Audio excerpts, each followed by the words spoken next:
त्रिपाठी। आप देख रहे हैं विराट वसुंधरा समाचार।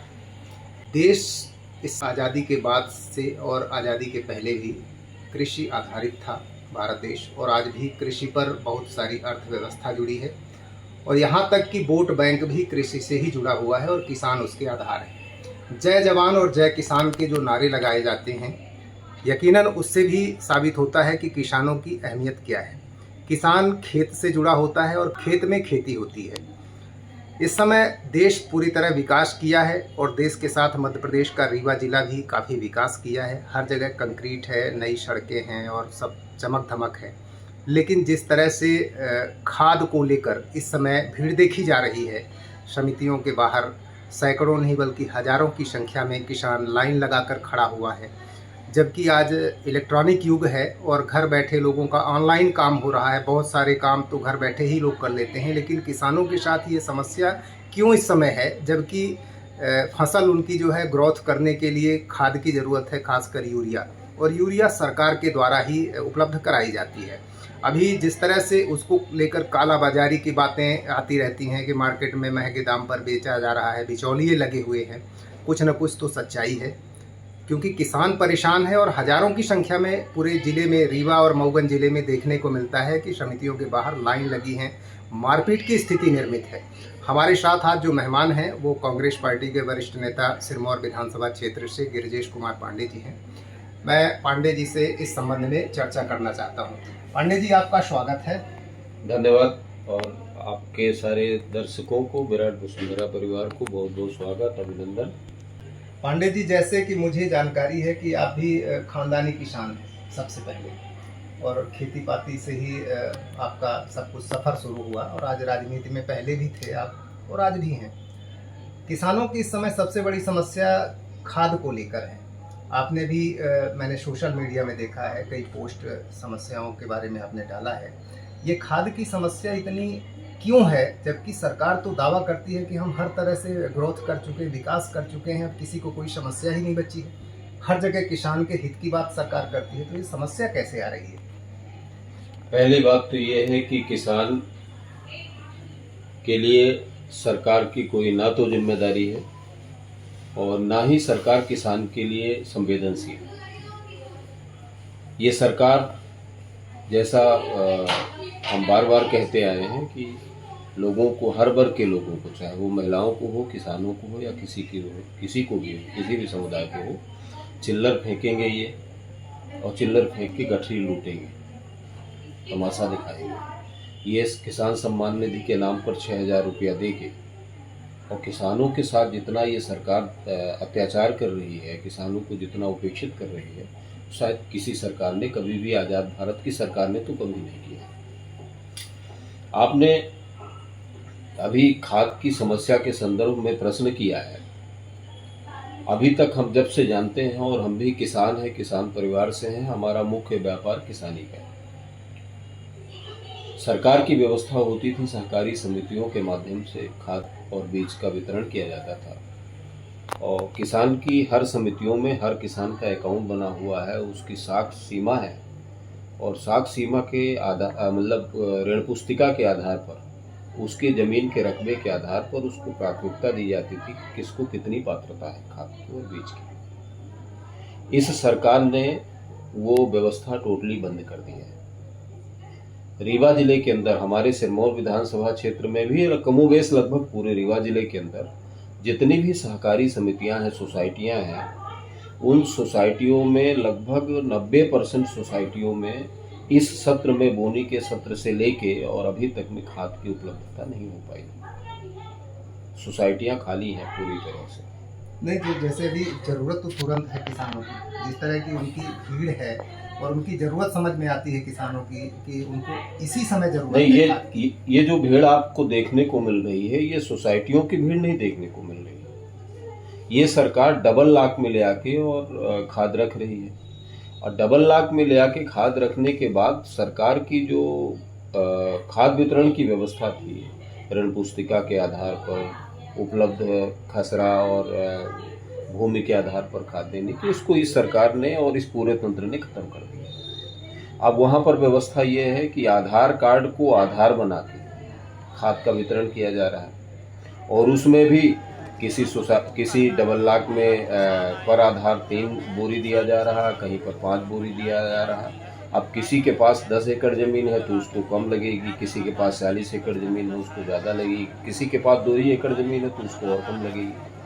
तो ये सरकार एक बात तो ये नहीं तय कर पा रही। जब डबल लाख से होने लगा और सोसाइटियों में खाद जाना बंद हो गई और आधार को प्राथमिकता देके वितरण होने लगा, तो बिचौलिए बीच में आधार को आधार बना के और वो अपने प्रभाव से, खासतौर से बिचौलिए नहीं कहेंगे, हम तो बहुत खुले शब्दों में कहेंगे और इसलिए कहेंगे कि भारतीय जनता पार्टी की सरकार रीवा जिले में, भारतीय जनता पार्टी के रीवा लोकसभा क्षेत्र में भारतीय जनता पार्टी के 7 विधायक हैं 8 में से। रीवा लोकसभा में भाजपा का सांसद है, बड़े प्रभावशाली नेता है, उप मुख्यमंत्री।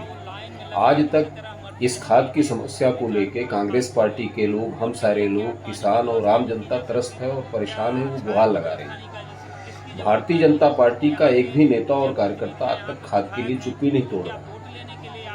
हमारा सीधा सा आरोप है, ये जो आधार से खाद बांटने की व्यवस्था की गई है और डबल लाख से सोसाइटियों में खाद नहीं दी जा रही है, इसमें सत्ताधारी दल के कार्यकर्ता, जो वर्चस्व वाले कार्यकर्ता हैं, उनका सीधा हस्तक्षेप है। वो आधार कार्ड के नाम से खाद लेते हैं अपने प्रभाव का इस्तेमाल करके और 266 रुपये की खाद वो लेके और बाजार में 500, 550, 600 खाद बेच रहे हैं। ये खाद चोरी में लिप्त है, पूरी तरह से पूरा सिस्टम सत्ताधारी दल का खाद चोरी में लिप्त है। अगर मेरी ये बात गलत है तो भारतीय जनता पार्टी के सांसद, विधायक, सारे लोग आए और विरोध करें कि खाद की व्यवस्था क्यों नहीं हो रही है। अगर वो विरोध नहीं करते इस व्यवस्था का तो ये प्रमाणित है कि उनका पूरा तंत्र इस सिस्टम में लगा है, खाद चोरी में संलिप्त है और किसान तबाह बर्बाद है। ये हर साल इस समस्या आती है, ये कोई पहली बार नहीं हुआ है। ये प्रतिवर्ष देखने को मिलता है कि इसी तरह से यूरिया खाद को लेकर होता है और दोनों रबी में होता है। नहीं, ये बात तो बिल्कुल सही है। ये सरकार, जब से ये सरकार आई है, ये किसानों को खाद की उपलब्धता, बीज की उपलब्धता, चाहे वो बोने के समय खाद की डीएपी की ज़रूरत हो, चाहे वो बोने के बाद किसान को यूरिया की ज़रूरत हो, हर समय ये व्यवस्था करने में अक्षम हो जाती है, असफल हो जाती है। इसकी चूंकि कोई योजना नहीं है, किसान के लिए कोई कॉन्क्रीट डिसीजंस नहीं है इसके, इसलिए ये स्थिति आती है। अभी तो दूसरी एक खाद बीज की समस्या के अलावा ये किसान इस सरकार में कोई व्यवस्था नहीं है, काली हाउस की व्यवस्था नहीं, काली हाउस तो बंद हो गया है। गौशाला के लिए ये बार बार चिल्ला रहे हैं, गौशाला की व्यवस्था, गौशाला तो सिर्फ कहने तक सीमित है, बाकी गौशाला कहीं नहीं। गौशाला तो किसी काम का कहने तक सीमित है। आप लेके अपना कैमरा लेके, और इस समय बरसात में देखा जा रहा है सड़कों में जिस तरह से लाइन लगी है, पूरे हाईवे जाम है, सड़कों में मवेशी पड़े हुए हैं और आप किसी भी सड़क में निकल जाइए तो कहीं न कहीं एक एक्सीडेंट और मानव रक्त आपको मिल जाएगा पूरी सड़कों में। तो एक तो किसान इससे तबाह बर्बाद हुआ और दूसरी शासन की नीति से बर्बाद हुआ है। मैं पूछना चाहता हूँ, अभी 3 दिन पहले जब किसानों ने तमाम हल्ला किया और हम सब ने इस बात का ध्यान आकृष्ट कराया, तो कलेक्टर रीवा ने एक फरमान जारी किया और ध्यान बटाने के लिए कि तमाम उन्होंने एसडीएम को, तहसीलदार को लगा दिया कि आप जाइए और जितने व्यापारी हैं, व्यापारियों के यहाँ बैठ के वो वितरण कराइए। भाई, व्यापारियों के पास तो खाद है ही नहीं, आपने खाद का आवंटन व्यापारियों को नहीं दिया, व्यापारी भी पूरा खाली है, सोसाइटियाँ भी खाली हैं।